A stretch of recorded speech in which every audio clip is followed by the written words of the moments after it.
What's up, guys? It's Cut Brothers here. Today we're going to show you the install of the axles on our four-wheel drive converted frame. We're going to start out by Patrick showing you how to install the rear, and then we'll move on to the front. So hey guys, like Justin just said, the frame we've already converted, so it's the one we had the previous videos of showing how to put our brackets on. We're going to just show you how to get the axle up on here and bolt it in. The brackets we put on the rear for the reverse shackles will be our 4-inch lift rear brackets. So we're going to get started. We have our axle under here already. One of the key things to begin with is probably to go ahead and loosen up your leaf spring bolts just a little bit, the U-bolts. This allows you to be able to move those, flex the leaf spring pack around a little bit to get them lined up into the new brackets. As you see, we've already kind of got these sat in place. But these are using the original style rear 1-ton leaf springs with our 14 bolt. And we'll just start on the front here. We'll have to reuse with the kit your original hardware for all the rear mounting locations. We will have available new grade 8 hardware though. If you would like that, just let us know. We can get you hooked up with some new hardware if yours is rusted and or corroded. Let me just get this aligned in here. You may have to shimmy the axle a little bit to get that to line up.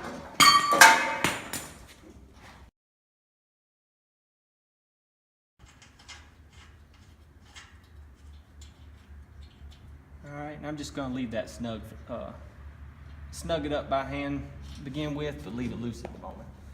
I'm going to go ahead and move around to the other side. Put the bolt in the front.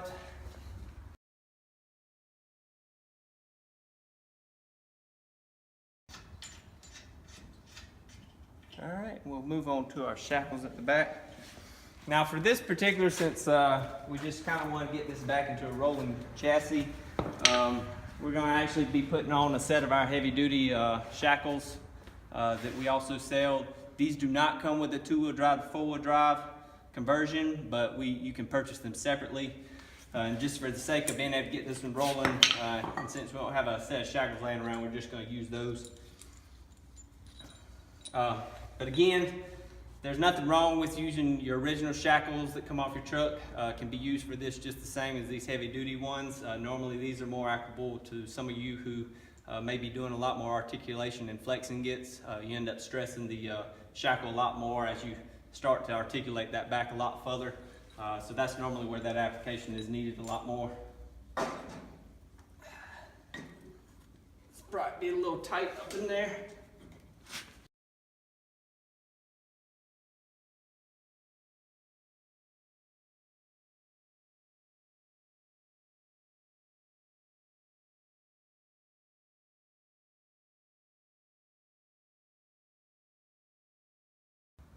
Now again, even if it's our version or the your standard shackles, large opening would face forward so that your spring doesn't contact anything while it's articulating.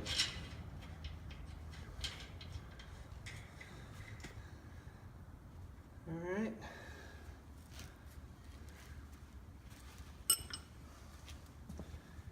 Move on and stick the one on the other side.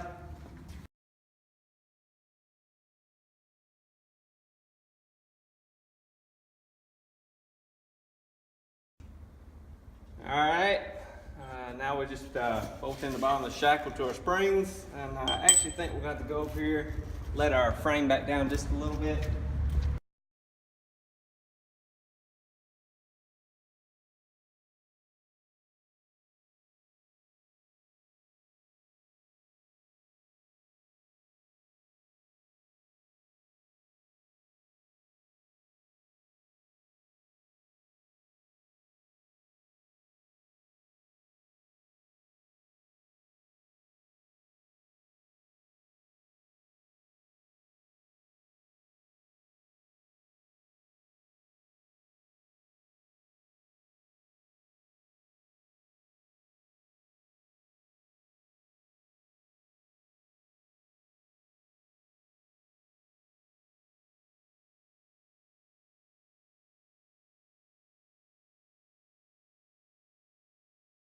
Alright guys, so we got that finished up.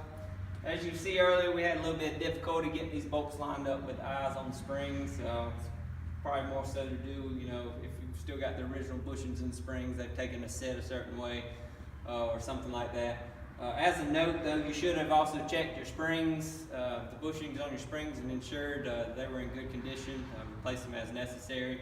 In hindsight, it's better to recommend that you probably take your springs loose from the axle, get them mounted up in there, because it's a lot easier to be able to move those and get them lined back up with the pins on the axles and U-bolts back on than it is to fight with the springs attached to the axle. But that's personal preference, whichever way you prefer. You can definitely still get it done that way by just fighting with it and using a pin punch to try to get those pulled back. At this point, you would also want to go back and torque all your leaf spring bolts.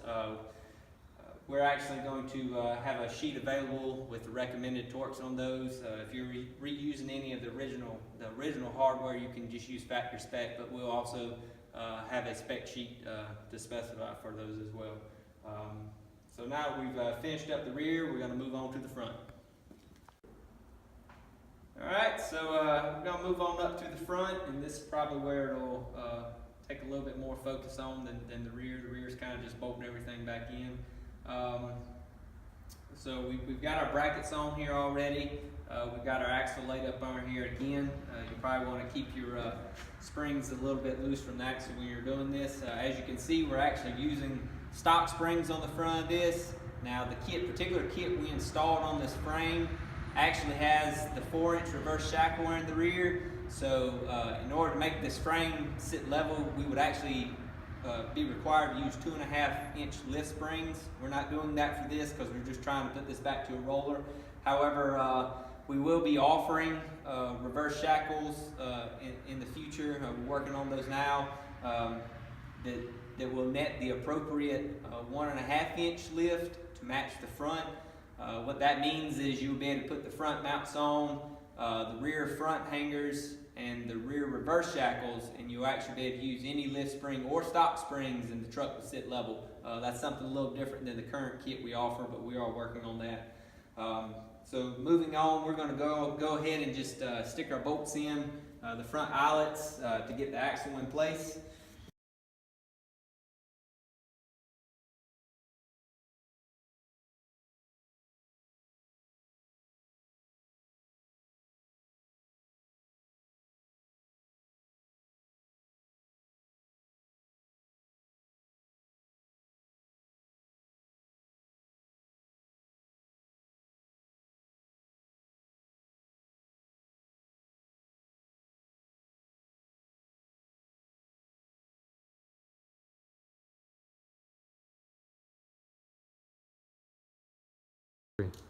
Alright, so we got our front bolts in, got the front springs attached. Again, as you saw, I had a little bit of difficulty getting that one lined up. Recommendation again is probably the best thing is to just pull the leaf springs off of the axle. That way you only have to deal with maneuvering each leaf spring around to get each attached, and that way getting the pins lined back up over the points is a lot easier than it is trying to fight the leaf spring and the already set bushings. But we're going to move on back to our hanger mounts on the rear here. So we're going to show you the bushings we have to go in here. Normally we're going to actually install these dry just since we're just trying to get the chassis rolling. But you want to liberally use a good polyurethane grease on these. Don't use a petroleum-based grease. Don't use wheel bearing grease. It needs either be one designed for polyurethane or a non-petroleum based grease. Normally these are marine grease. Some are normally green in color, or there's also a brand called Super Lube that is a very good grease that comes in tubes you can use for this, or again energy suspension tubs of urethane grease. We're going to go ahead and actually slide the bushing halves in to our upper bushing here. Alright, we're going to try to go on and get the tube in. Sometimes getting the center in can be a little difficult. You will have yours greased. That one went in pretty nice, but greasing definitely helps that go in a lot easier. And it's okay, you should come flush, but when we actually bolt the shackle halves together, it'll go flush. Now what we're going to do next is we actually have to mark the inside of the frame. So we actually need to shave a little bit of material off the inside edge of the frame. That way, so our new shackles don't rub. We have added a spacer here to help diminish how much needs to be ground, but you still will need to grind a little bit. So the best way we found to probably do this is lay the shackle up there and just tilt it forward a little bit. And you probably want to ensure, you know, get you a good angle forward. And you probably want to just, you know, knock off maybe somewhere between 1/8 and 1/4, like right down here underneath it. You're fine, but you'll want to, you know, clearance something somewhere in about that area. We're not trying to take a lot out, but you do need to put, you know, clearance just a little bit off of it. That way, under, you know, all movement, you're not going to end up rubbing your chassis. Yep, that looks probably good. Next, we'll just take the grinder and we're going to clearance that.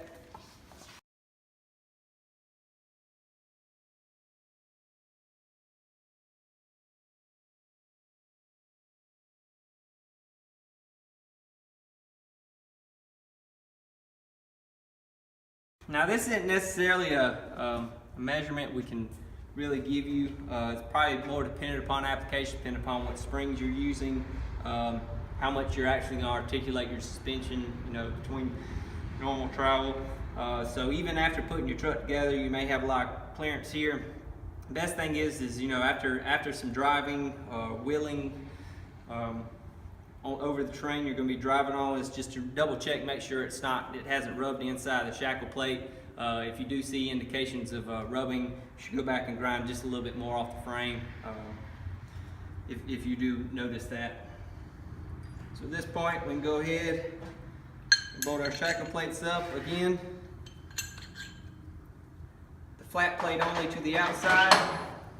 Your plate that's going to have the spacer to the inside, and the spacer itself goes against the bushing. You would also want to put a liberal amount of grease right here on the face on both surfaces of the bushing.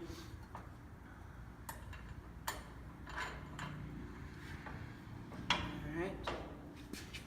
Again, if your springs were loose, this would be a little bit easier to move the springs around.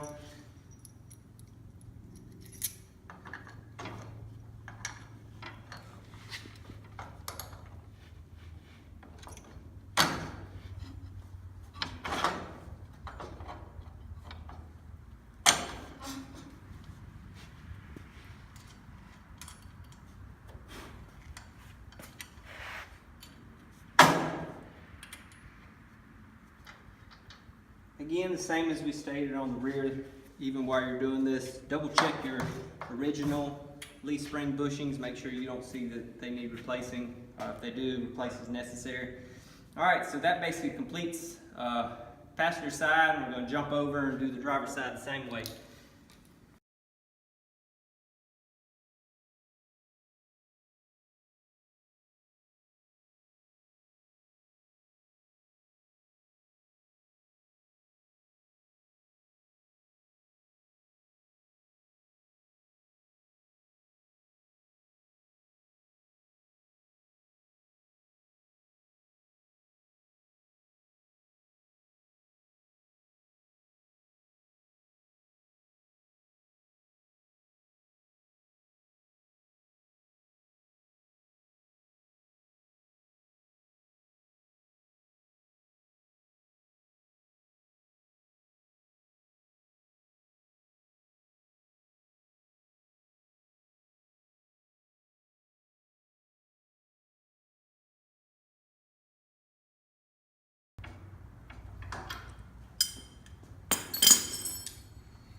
All right, so now we get all those snug up. We would go back and torque our bolts at the both bushings and the front bushings.